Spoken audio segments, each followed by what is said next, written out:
Hello সবাইকে, good morning. আজকে আবারও একটি নতুন দিন শুরু করছি তোমাদেরকে সঙ্গে নিয়ে। আশা করছি তোমরা সকলে খুব ভালো আছো আর আমরাও বেশ ভালো আছি। আজকে বারটা ছিল শনিবার আর এখন ঘড়িতে বেজে গেছে সকাল 8:30 মতো।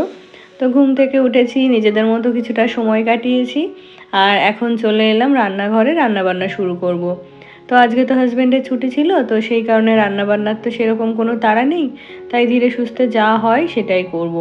তো এদিকে হচ্ছে 2-3 দিন আগে আমাদের এখানে যেহেতু রথের মেলা হচ্ছে, তো হাজব্যান্ড কিছু জিলিপি এনেছিল, তো সেগুলো সেই কিছু খাওয়া হয়েছে আর কিছু এই ঠোঙায় করে ফ্রিজে রাখা ছিল। তো এটাকে এখন বের করে রাখলাম, পরে একটা কন্টেনারে করে রেখে দেব। তো মিষ্টি খাবার যে খুব ভালোবাসি তা নয়, তবে মাঝে মধ্যে কিন্তু খেতে ভালো লাগে। তো এদিকে হচ্ছে ফ্রিজ থেকে সব কিছু বের করে নিয়ে এলাম যা রান্নাবান্না হবে। আর এদিকে গতকালকের কিছুটা দুধ ছিল, তো সেটাকে রাতে একবার জাল করে রেখে গেছিলাম আর এখন একবার ভালো করে ফুটিয়ে নেব, তাহলে হচ্ছে দুধটা নষ্ট হবে না। মানে এইভাবে ফুটিয়ে রাখলে কি হয়, ফ্রিজে রাখার প্রয়োজন হয় না, বাইরেই দুধটা ভালো থাকে। তো এদিকে চাল আর ডালটা ধুয়ে বসিয়ে দেবো, তারপরে রান্নার জোগাড় করে নেব। আর জানো তো আজকে ভাবছি মাছ মাংস এগুলো কিছুই করব না। অনেক দিন হচ্ছে ডিমের ঝোল করা হয় না, তাই ভাবলাম যে আজকে একটু ডিমের ঝোলই করব। ডিমের ঝোল খেতে ছেলে তো ভালোবাসে, তবে হাজব্যান্ডও কিন্তু ভীষণ ভালোবাসে। তো সেই জন্য ফ্রিজে মাছ থাকা সত্ত্বেও আজকে ভাবছি একটু ডিমের ঝোল করব। আর আগামীকাল হচ্ছে রবিবার, রবিবারে তো মাছ মাংস এগুলো তো আনা হবে, তো কালকে হচ্ছে অন্য কিছু করা যাবে। তো ওদিকে ভাত আর ডালটা বসিয়ে দিলাম আর এখন আমার জন্য আর হাজব্যান্ডের জন্য একটুখানি চা করে নেব। আর ছেলেকে ভাবছি একটু ছাতু খাইয়ে দেবো। আর জানো তো আমার কিন্তু চা করার জন্য সুন্দর সুন্দর পাত্র রয়েছে, তবে রাফ ইউজের জন্য আমি এই পাত্রটাই ইউজ করি। এটা মানে খুব বেশি মেনটেন করতে হয় না, তো তো সেই কারণে ইউজ করতেও সুবিধা। আর যে চা করার যে সসপ্যানগুলো রয়েছে ওগুলো প্রপারলি মানে টেক কেয়ার না করলে না ওগুলো নষ্ট হয়ে যায়। তো সেই কারণে চা করার জন্য আমি এই পাত্রটাই ইউজ করি। তো এদিকে আমাদের চা রেডি হয়ে গেছে, তো এখন হচ্ছে চাটা খাবো, তারপরে হচ্ছে এই যে রান্নাবান্না করব। তো আজকে দেখো রান্নাবান্নার সব জোগাড় করেই নিয়েছি। তো আজকে ওই যে বললাম না একটুখানি কচু রয়ে গেছিলো, কচুর শাক, তো সেটাকে সেদ্ধ করে নিয়েছি। আর হাজব্যান্ডের জন্য করব একটুখানি আলু ভাজা আর করব ডিমের ঝোল। তো এই যে কচুর শাকটা আমার তো খুব ভালো লাগে, তবে হাজব্যান্ড যেহেতু পছন্দ করে না, তাই ওর জন্য একটুখানি আলু ভাজা করে দেবো ভাবছি। তো ওদিকে ডালটা ফোড়ন দিয়ে দিলাম আর এদিকে হচ্ছে আলু ভাজাটা বসিয়ে দেবো। আর জানো তো আজকে ভাবছি কচুর শাকটা একটু মানে পেঁয়াজ রসুন দিয়েই করব, মানে মাছ টাছ কিছু ওর মধ্যে দেবো না, পেঁয়াজ রসুন দিয়েই করব। তো এইভাবে পেঁয়াজ রসুন দিয়েও ভালো লাগে, মাছের মাথা দিয়ে তো ভালো লাগেই। তাছাড়া কিন্তু আদা জিরা দিয়ে মানে নিরামিষভাবে খেলেও কচুর শাকটা কিন্তু ভীষণ ভালো লাগে। তো কচু শাকটা মাছের মাথা দিয়ে কিভাবে রান্না করতে হয় সেটা আমি আগেও জানতাম, আর বাড়ি থেকে আসার সময় মাও বলে দিয়েছিল যে ওটা কিভাবে করতে হবে। তবে যে পেঁয়াজ রসুন দিয়ে ওটা যে কিভাবে করে ওটা আমার জানা ছিল না, তাই সকাল সকাল আমার দিদিকে ফোন করে নিয়েছিলাম। তো এই রেসিপিটা হচ্ছে আমার মায়ের মায়ের থেকে দিদি শিখেছে আর দিদির থেকে আমি। তো সকালবেলা ডিরেক্ট মাকে ফোন করলেই হতো, তবে আমি জানি যে দিদি এই রেসিপিটা জানে, তাই আর কি দিদিকেই ফোন করে নিয়েছিলাম। তো তারপরে দেখো একটুখানি তেলের মধ্যে রাঁধুনি ফোড়ন দিয়েছি আর একটুখানি পেঁয়াজ কুচি আর কয়েকটা রসুনের কোয়া দিয়েছি একদম গোটা, আর কয়েকটা রসুন একদম থেতো করে দিয়েছি। তো এই হলো আজকে কচুর শাকের মশলা, আর সঙ্গে একটুখানি নুন হলুদ দিয়ে দিলাম। তো শুকনো লঙ্কাও ফোড়ন দিতে বলেছিল, তো জানো তো আমি ওটা দিতে একদমই ভুলে গেছি। তো ওদিকে কচুর শাকটা হচ্ছে, ওটা হতে যেহেতু সময় লাগবে, লো ফ্লেমে বেশ অনেকক্ষণ ধরে ওটাকে রান্না করে শুকিয়ে নিতে হবে। আর এদিকে হচ্ছে আলু ভাজাটাও হয়ে গেছে, তো এখন হচ্ছে ছেলেকে আর হাজব্যান্ডকে খাবারটা দিয়ে দেব, সেই সঙ্গে আমিও খেয়ে নেব। আর কচুর শাকটা মাঝে মধ্যে এসে একটু নেড়ে দিয়ে যাব, তাহলেই আর কি হয়ে যাবে। তো সমস্ত খাবার দাবার এই যে টেবিলে ধরে নিয়ে চলে এসেছি, এখনও তো ডিমের ঝোলটা হয়নি। তো সকালের খাওয়া দাওয়াটা করে তারপরে ভাবছি ডিমের ঝোল করব। আর এদিকে ওই যে জিলিপিটা ছিল, তো ওটাও এখন ঢেলে নিলাম। যতটুকু খাওয়া হয় খাবো আর বাকিটা হচ্ছে ফ্রিজেই থাকবে। ওই যে কোনো মিষ্টি খাবারই জানো তো আমার খুব একটা ভালো লাগে না। তো এদিকে হচ্ছে হাজব্যান্ডকে আর ছেলেকে খাবারটা ধরে দিলাম আর এখন ছেলেকে হচ্ছে খাইয়ে দিতে হবে। আর জানো তো ওর পাতে যে আলু ভাজাটা দিলাম ওটা দেখেই কিন্তু ও চেঁচামেচি শুরু করেছে যে আলু ভাজাটা খাবে না। তবে যখন আলু ভাজাটা দিয়ে ওর ভাতটা মেখে দিয়েছিলাম, তখন কিন্তু আলু ভাজা দিয়ে খুব সুন্দর করে ভাতটা খেয়ে নিয়েছে। তো এই যে মানে যে জিনিসগুলো খেতে চায় না সেগুলো অনেক সময় কি করি, মানে সবজিগুলো আর কি ওর ভাতের সঙ্গে একদম চটকে মেখে দিই, তাহলে ও মানে সবজিটা খেয়ে নেয়।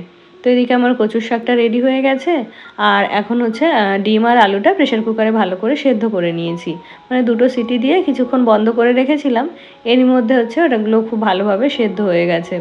তো ফার্স্টেই হচ্ছে ডিমগুলোকে ভালো করে ভেজে তুলে নেব। আর ভালো করে ভাজবো বললাম কেন বলো তো, এই ডিমটা এরকম ভাজার পরে যে ব্রাউন হয়ে যায়, তো এই ডিমের ঝোলটাকে আমার ছেলে বলে যে ব্রাউন কালারের ডিম। আর এই ব্রাউন ডিমের ঝোল খেতেও বেশি পছন্দ করে। তো তারপরে ডিমটাকে ভেজে তুলে নিয়েছি। আর আলুগুলোও যেহেতু প্রেশার কুকারে দিয়েছিলাম, তাই আলুগুলো জানো তো বেশি সেদ্ধ হয়ে গেছে। তো আলুগুলোকে ভেজে তুলে নিয়েছি। আর এখন ওই যে পেঁয়াজ, রসুন, আদা, জিরা, লঙ্কা বাটার মশলাটা এখন ভালো করে কষে নেব। তো এই যে আমি রেসিপিটা বললাম, এটা কিন্তু তোমরা সকলেই জানো বা আমার থেকেও ভালো করে ডিমের ঝোল তোমরা করতে জানো। তবে আমি যে এটা তোমাদের সাথে শেয়ার করছি, এর মানে এই নয় যে আমি তোমাদেরকে রান্না শেখাচ্ছি। আমি কিভাবে করছি জাস্ট সেটাই আর কি তোমাদের সামনে তুলে ধরছি। তো এদিকে হচ্ছে মশলাটা কষা হয়ে গেছে। আর এখন ডিম আর আলুটাকে সামান্য একটুখানি কষে নিয়ে ঝোল দিয়ে দেবো। তাহলেই হচ্ছে আজকের মতো আমার রান্নাবান্না কমপ্লিট হয়ে যায়। তারপরে আজকে যেহেতু ছুটির দিন, সবাই মিলে দুপুরবেলা খুব ভালো একটা সময় কাটাবো বা বিকালবেলাও একটু ঘুরতে যাওয়ার প্ল্যান রয়েছে। ঘুরতে যাওয়া মানে ছুটির দিন হলে না বাড়িতে বসে থাকতে আর ভাল লাগে না। বিকালবেলা আমি, হাজব্যান্ড বা মাঝে সাঝে ছেলেও যাই, দিয়ে গিয়ে একটু ঘুরে আসি। আমাদের এই রাস্তার মাথায় যে ফুচকার দোকান বসে, ওখান থেকে ফুচকা খেয়ে আসি বা কিছু কেনাকাটার থাকলে সেগুলোই আর কি সেরে নিই। তো ছুটির দিনগুলো এইভাবে কাটাতে না ভীষণ ভালো লাগে। আর সারা সপ্তাহ এই ছুটির দিনগুলোর জন্য অপেক্ষা করে থাকি যে ফ্যামিলির সঙ্গে একটুখানি বেশি সময় কাটানো যাবে তাই। তো এদিকে সকালের খাওয়া দাওয়া তো হয়ে গেছে, সেই থালা বাসনগুলো ছিল, তারপর রান্নার যে বাসনপত্রগুলো ছিল সেগুলো সব একে একে পরিষ্কার করে নেব। আর ওই যে ডিমের ঝোলটা হচ্ছে, ওটা হয়ে গেলে কড়াইটা থাকবে, ওটা হচ্ছে পরেই ধুয়ে নেব। তো চলো এবারে তোমাদের কিছু কমেন্ট পড়ে ফেলি। তো আমার গত ভিডিওতে কমেন্ট করেছিল অর্পিতা। তো অর্পিতা লিখেছে যে দিদি তুমি আমার মেয়েদের নাম নিয়েছো, আমার মেয়েরা খুব খুশি হয়েছে। আমার মেয়েরা বলে আন্টি খুব সুন্দর দেখতে। ও আচ্ছা, অনেক ভালোবাসা আর আদর রইলো সোনামাদের জন্য। আর তুমিও খুব ভালো থেকো। আরও লিখেছে যে দিদি রোজ ভিডিও দিও, তোমাকে দেখতে আমার খুব ভালো লাগে। Thank you Arpita. আর কি বলো তো, চেষ্টা করি রোজ ভিডিও দেওয়া, তবে মাঝে মধ্যে কি হয় জানো তো, টাইমটা ম্যানেজ করতে পারি না। তো সেই কারণে আর হয়ে ওঠে না। তো গতকালকে আমার যেহেতু অফলাইন ক্লাস ছিল, তো ওই দিনকে হচ্ছে টাইমটা আর ম্যানেজ করতে পারিনি। তো সেই কারণে গতকালকে আর ভিডিওটা তোমাদের সাথে শেয়ার করা হয়নি, তাই আজকেই ভিডিওটা তোমাদের সাথে শেয়ার করছি। তো এদিকে আমার হচ্ছে রান্নাঘরে যত বাসন বেরিয়েছিল সব হচ্ছে মেজে ধুয়ে পরিষ্কার করে নিলাম। আর এখন এই যে ডিমের ঝোলটা নামিয়েই ওই কড়াইটা ধুয়ে নিলেই রান্নাঘরের কাজ মোটামুটি আমার গোছানো হয়ে যাবে। আমার গত ভিডিওতে আরও কমেন্ট করেছিল সিঙ্গিং অফ হ্যাপিনেস থেকে দিদি ভাই। তো লিখেছে যে কেউ পেয়েও হারায়, আবার কেউ পাই না। তো কিসের কথা বললে গো দিদি ভাই, আমি ঠিক বুঝতে পারলাম না যে তুমি কোন বিষয়ের কথা বলছো। আর হাউস হেল্পের কথা যদি বলে থাকো, তাহলে কি বলো তো, আমার হাজব্যান্ড হচ্ছে এই সমস্ত কোনো কিছুতে না আমাকে বারণ করে না, বা এই হাউস হেল্পের ব্যাপারে বা যে কোনো কিছুতেই হাজব্যান্ডের মুখে আমি কখনো শুনিনি যে নেই, না, পরে, এখন না। তো এই কথাগুলোর মুখ থেকে না আমি কখনো শুনিনি। তো এই যে মানে আমাকে না কিছু চাইতে হয় না, ও হচ্ছে নিজে থেকেই বলে। ওই যে আমি রান্নার লোক, কাজের লোক ছাড়িয়ে দিয়েছিলাম, মানে দেবো দেবো বলছিলাম, তো ও কিছুতেই রাজি হচ্ছিল না, তাই আমি অতদিন পর্যন্ত রেখেছিলাম। না হলে আরও অনেক আগেই আমি ওই রান্নার লোক, কাজের লোক ওনাদেরকে ছাড়িয়ে দিতাম। আর ওই যে আমার গত ভিডিওতে বলছিলাম না যে রান্নার ওকে আমি কতদিন রেখেছিলাম আমার ঠিক মনে নেই, তবে 31 ডিসেম্বরে আমার পরীক্ষা শেষ হয়ে যায়। আর আমি ওকে ছাড়িয়েছিলাম ফেব্রুয়ারি মাসে, মানে মার্চ মাস থেকে আমি আমার রান্নার লোক আর রাখিনি। তো যদি এটাই হতো যে আমি শুধুমাত্র আমার পরীক্ষার জন্যই রান্নার দিদিকে রেখেছিলাম, তবে ওই 31 ডিসেম্বরেই ওকে ছাড়িয়ে দিতাম। ফেব্রুয়ারি মাস পর্যন্ত রাখার আমার কোনো প্রয়োজন ছিল না। তো যাই হোক, ওদিকে রান্নাঘরের সমস্ত কাজ কমপ্লিট করে এখন ঠাকুর পুজোটাও সেরে নিয়েছি। আর আমার গত ভিডিওতে আরও কমেন্ট করেছিল হলিউস্টার ডাস্ট আইডি থেকে দিদি ভাই। তো লিখেছে যে তোমার সাথে আমার খুব মিল জানো, তুমি কোথায় থাকো একটু বলো প্লিজ। ও আচ্ছা, জেনে খুব ভালো লাগলো যে আমার সাথে তোমার মিল আছে। আর আমি থাকি নদিয়ার চাকদাতে। আরও কমেন্ট করেছিল হিমেলিয়া পাল আইডি থেকে দিদি ভাই। তো লিখেছে যে নাইস ঘর গোছানো, থ্যাংক ইউ দিদি ভাই। আর কমেন্ট করেছিল এমডি মাহির বিশ্বাস আইডি থেকে। তো লিখেছে যে দিদি ভাই তোমার বিয়ে কত বছর হয়েছে গো, একটু বলো। তো আমার বিয়ে তো হয়েছে 2016 সালের এপ্রিল মাসে। আর এই যে হচ্ছে 2026 এপ্রিল পার হয়ে গেছে, তো 10 বছর কমপ্লিট হয়ে 11 বছরে পড়েছে। আর কমেন্ট করেছিল সহজ রান্নাঘরের রান্নাবান্না থেকে। তো লিখেছে ভালো লাগলো, থ্যাংক ইউ গো।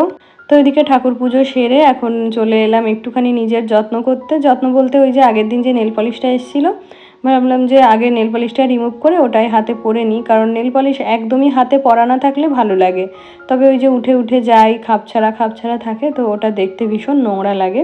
তাই আর কি ওই নেল পলিশটা তুলে আবার নতুন করে পরে নিলাম। আর এখন বিকালবেলা একটু রেডি হয়ে নিচ্ছি, আমি আর হাজব্যান্ড একটু বেরোবো বলে। তো কোথায় যাচ্ছি সবটাই তোমাদের সাথে শেয়ার করব, চলো। আর আমার গত ভিডিওতে আরও কমেন্ট করেছিল ভারতী দিদিভাই, তো দিদিভাই লিখেছে ভালো লাগলো বোন, তোমার ভিডিও দেখতে খুব ভালো লাগে, তোমাকেও ভীষণ ভালো লাগে, রান্নাগুলো ভালো হয়েছে। থ্যাংক ইউ দিদিভাই, তুমিও খুব ভালো থেকো আর আমার ভালোবাসা নিও। আরও কমেন্ট করেছিল রনিতা দত্ত, তো রনিতা লিখেছে খুব সুন্দর গো দিদিভাই তোমার ভিডিওগুলো, আর তোমার বাড়িটাও ভীষণ সুন্দর, তোমার কাজগুলো আমার খুব ভালো লাগে, কত সুন্দর করে গুছিয়ে করো। থ্যাংক ইউ রনিতা, অনেক ভালোবাসা রইল তোমার জন্য। আরও কমেন্ট করেছিল রুকসার পারভিন, তো লিখেছে খুব সুন্দর লাগলো ভিডিওটা। Thank you Ruksar.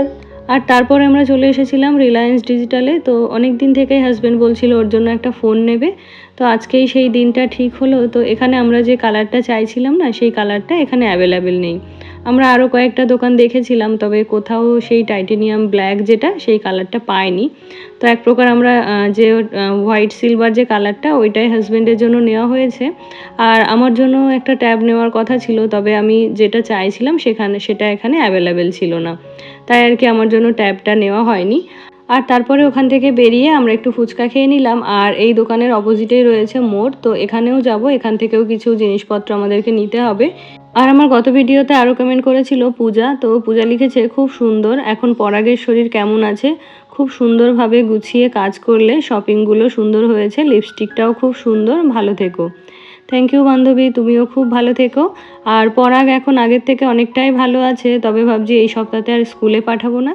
আরও কমেন্ট করেছিল কেয়া, তো কেয়া লিখেছে যে তুমি যে কমেন্টগুলো পড়ো আমার ভীষণ ভালো লাগে দিদি, আর তুমি খুব সুন্দর করে গুছিয়ে কাজ করো, দেখে আমিও কিছু শিখতে পারি, ভালো থেকো।